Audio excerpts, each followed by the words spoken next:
Dans le monde du sport, on répète souvent la même idée. Les femmes seraient moins performantes, moins fortes que les hommes. Mais il existe un terrain où les cartes sont rebattues, une discipline où elles peuvent les rattraper et parfois même les dépasser. Ce terrain, c'est l'endurance, et plus encore, l'ultra-trail. Ces courses en montagne de plus de 100 km où la ligne d'arrivée se franchit après des heures, voire des jours d'effort.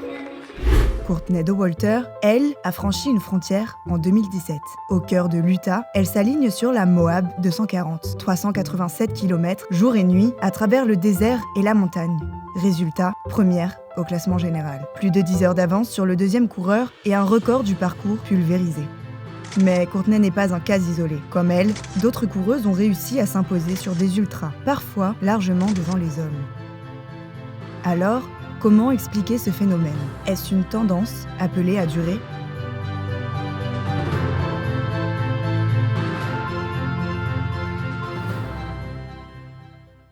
Direction l'Université de Lausanne pour rencontrer un spécialiste de l'endurance. Ancien triathlète professionnel, Grégoire Millet enseigne désormais la physiologie du sport. Lorsque la distance s'allonge, la différence liée au sexe biologique diminue. Les femmes ont des particularités, des caractéristiques qui peuvent leur être bénéfiques. On va parler par exemple de flexibilité métabolique. Elles vont avoir tendance à davantage utiliser les lipides à l'exercice. Elles ont aussi une moindre fatigabilité musculaire, c'est-à-dire que sur des épreuves très très longues, musculairement, elles vont avoir une baisse de leur performance qui sera un peu moindre. Mais ce n'est pas qu'une question biologique. Si les femmes sont particulièrement performantes, elles le doivent aussi à de meilleures stratégies de course. Les hommes vont avoir des taux d'accidents graves qui seront supérieurs, d'autant plus qu'on est à haute altitude. Donc pour dire les choses simplement, il est bien connu que les femmes sont beaucoup plus intelligentes que les hommes. Elles sont capables donc de moduler leur comportement d'une manière plus raisonnée, plus raisonnable. Elles ont tendance à partir moins vite et à avoir une allure qui est plus adaptée. Donc finalement, de retarder les effets qui pourraient induire des accidents ou des blessures. Les hommes, en gros, si je caricature un petit peu, c'est ça passe ou ça casse. Malgré ces prédispositions, les podiums décrochés par les femmes restent à relativiser. Il peut y avoir une femme comme Courtney qui peut gagner, Courtney Dauwalter ou Kathy Schall qui peuvent gagner des courses au scratch, mais dans ce cas-là, elles ne sont pas opposées à des hommes du même niveau de performance absolue. Si vous prenez la recordman woman sur marathon, elle est plus rapide que plusieurs milliards d'hommes. Ça, c'est clair. Il y a très peu d'hommes qui vont être capables de courir en moins de 2,953. Mais il y a quand même plusieurs milliers d'hommes qui ont réussi à le faire. Et la montagne ne semble pas être l'environnement le plus opportun pour les victoires féminines, car d'autres paramètres physiologiques entrent en compte. Le fait que la composition corporelle est moins favorable pour les déplacements verticaux, l'écart se creuse. Au lieu des 9-12% à plat, on va plutôt être autour de 20% de différence hommes-femmes. Les différences liées à la sensibilité et à la façon de réagir en altitude, et là il y a des limites pulmonaires qui pénalisent les femmes, et enfin des différences en termes de thermorégulation. En clair, ce sont sur des courses avec une altitude, des températures et un dénivelé modéré que les élites femmes pourront véritablement rivaliser avec les élites hommes. Malgré ces aptitudes et de meilleurs résultats sur les longues distances, les femmes sont encore très peu nombreuses à participer à des ultras. Elles représentent en moyenne seulement 10% des inscrits. À Chamonix, en ce dernier week-end de juin, c'est le départ des 90 km du Mont Blanc. Sur 1011 participants, on dénombre 125 femmes, dont Blandine Lirondelle, double championne du monde de trail. Le trail, c'est quand même beau parce que justement, c'est vraiment un des rares sports où on peut tous se mélanger. On peut partir hommes-femmes ensemble, élites, amateurs ensemble, et ça c'est beau. Et du coup, le fait qu'on soit tous sur le même pied d'égalité, que ce soit les élites avec les mêmes barrières horaires ou les femmes, les hommes, ça c'est un peu ce qui fait l'âme du trail. Et ce que j'aime dans l'ultra, c'est que c'est plutôt une aventure. En fait, on part, on ne sait pas ce qui va se passer. Il se passe souvent beaucoup de choses sur un ultra, mais voilà, c'est plus de l'aventure qu'une compétition sportive en soi. Et ça, je trouve ça fou. Ce que j'aime aussi, c'est l'investissement qu'on y donne pour s'y préparer.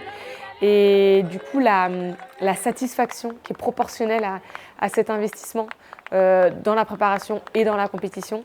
Et c'est vrai que pour le même résultat donné, on va dire. Être finisher d'un 40 km, c'est magnifique, hein, mais les sensations et les émotions ne seront pas les mêmes que d'un ultra. Et c'est proportionnel, ouais, comme je dis, à l'investissement qu'on donne. Et c'est ça aussi que je recherche et que j'adore dans l'ultra trail.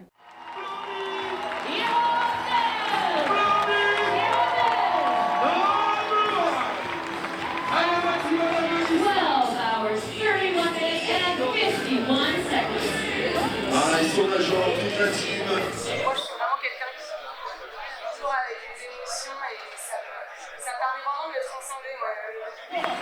2, 1, c'est parti. Blandine a dominé la course chez les femmes. Elle termine en 12h31 avec près de 30 minutes d'avance sur ses concurrentes. Elle décroche même la 20e place au classement général.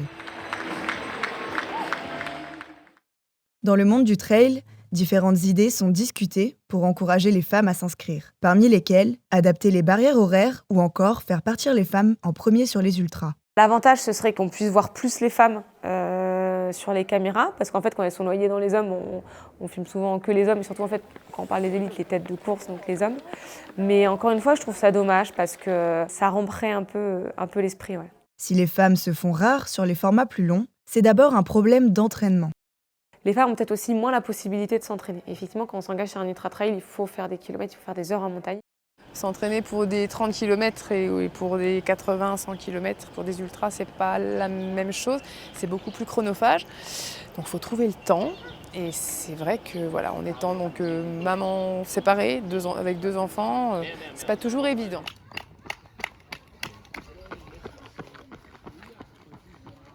On est toujours dans un modèle, malheureusement, hein, mais toujours encore un peu patriarcal, où c'est la femme qui va plutôt s'occuper de la maison, des enfants, etc. Et du coup, qui aura moins de temps à allouer à l'entraînement. Peut-être aussi un peu plus de culpabilité si elle part un samedi aller en montagne pendant 6 heures avec des amis, alors que c'est souvent un peu plus accepté chez les hommes. L'ultra-trail reste une discipline impressionnante pour beaucoup de coureuses. À la veille de ses premiers 100 km, Pauline ne s'en croyait pas capable.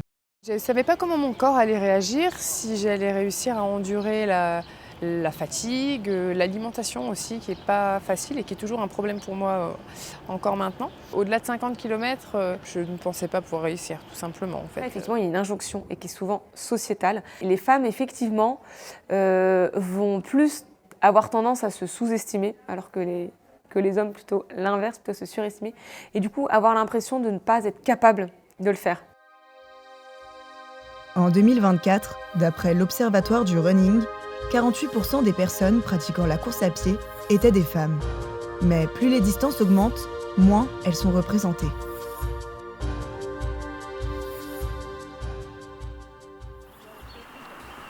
C'est justement dans le but de rendre le trail accessible à toutes et permettre aux femmes de prendre conscience de leurs capacités que des agences organisent des séjours intensifs pour les amateurs. C'est le 2e jour de ce stage 100% féminin organisé par Trails in France. Nous, on a réussi à dresser vaguement, j'ai mis un gros plateau jusqu'au Havre, 40 bornes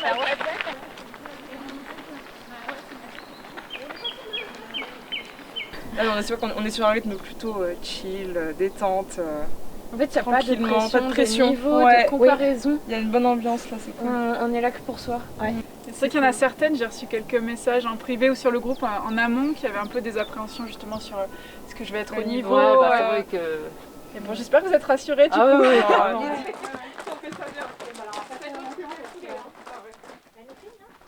On court souvent avec des garçons. Nous, et c'est vrai que c'est assez sympa parce qu'ils ont un rythme un peu plus soutenu, mais du coup ils nous encouragent, c'est dans la bienveillance aussi. Ouais. C'est vrai qu'il y a quelque chose de différent qui se passe. Puis là, on est plusieurs à faire aussi des sorties avec nos conjoints.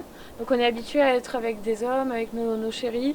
Et du coup là, d'être que entre filles, ça fait un peu plus copine. Oui. Ouais, puis moi, mon mec est en train de faire le ménage, donc de manière, il n'aurait pas pu venir avec nous. Hein, donc voilà. Ouais. C'est vrai que là, en comité spécial, vraiment 100% filles, c'est spécial, il n'y a pas de tabou, on ose parler de tout. Et il y a des choses qu'on peut aborder, qu'on a du mal à aborder en public mixte. Ce n'est pas un stage comme les autres, car en plus des 3 encadrantes, la traileuse Blandine Lirondelle est aussi présente. Les 2 soirs, elle donne des conférences sur l'entraînement au féminin. En fait, le périnée, c'est un ensemble de muscles en gros qui s'étend du pubis à l'avant jusqu'au sacrum vers l'arrière. Moi, je viens un petit peu en support, surtout avec ma double casquette donc de sportive, de traileuse et de gynécologue, pour d'un côté donner des conseils en trail avec mon expérience de coureuse, et puis aussi avoir mon point de vue gynécologue où je peux répondre à certaines questions et donner des avis, des conseils concernant tout ce qui est gynécologie du sport.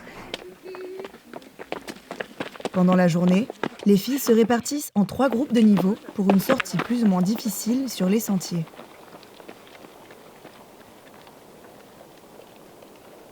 On essaye de switcher les encadrants parmi les groupes pour que tout le monde puisse profiter des conseils de chacune. C'est-à-dire que ça fait 6 ans que je me suis mis à courir en minimaliste. Moins tu as de structure autour de ton pied, moins tu as le droit à l'erreur pour t'entraver. Moins tu as le droit à l'erreur sur un appli glissant, parce que du coup tu as plus de chances de te blesser. Et du coup tu es obligé d'être vachement plus précise là où tu vas mettre tes appuis. Donc plus de protection égale moins d'attention. Ces stages sont l'occasion idéale de s'initier au trail et de prendre confiance en soi. Je voulais faire du trail, mais je pensais que je n'avais pas le niveau. Pendant la période du confinement, où vraiment j'ai ressenti besoin d'aller dans la nature, donc je me suis mise un petit peu au trail par moi-même. Et puis comme j'habite à Lille, donc il n'y a pas beaucoup de dénivelé, j'ai dit que ça serait bien pour mes premières expériences en montagne de le faire avec un groupe, un guide. L'occasion aussi pour ces femmes de courir là où elles n'oseraient pas s'aventurer toutes seules. Et aussi la peur de la course à pied seule. Un gros problème aujourd'hui, surtout dans les faits divers, on en voit très souvent et il faut vous le dire, c'est flippant. D'après l'Observatoire du Running 2025, seulement 13% des coureuses se sentent parfaitement en sécurité lorsqu'elles courent seules. Le ressenti. Finalement, ces 3 jours sont aussi le moment de se reconnecter à son corps. On se met toute seule des barrières et au final, un petit entraînement régulier peut nous permettre de vraiment se faire plaisir sur cette activité-là et avoir un bénéfice santé pour notre corps et du coup pour notre mental qui est génial. Ça donne quoi les chiffres on n'a pas fini pour les chiffres, c'est pas fini. C'est bien. Il nous reste un peu pour finir de rentrer, mais on va aller se mettre un peu dans l'eau pour les jambes et un peu de cryo. Ouais, pas très très loin, on va aller choper le ruisseau pour se mettre un peu du froid. Moi je cours pas pour arriver première, deuxième, mais j'y arriverai pas. Mais je cours pour moi, pour me faire plaisir. Car au-delà de la performance, l'ultra est avant tout une question d'audace. Les femmes n'ont plus qu'à se faire confiance pour prendre toute leur place au sein de cette discipline.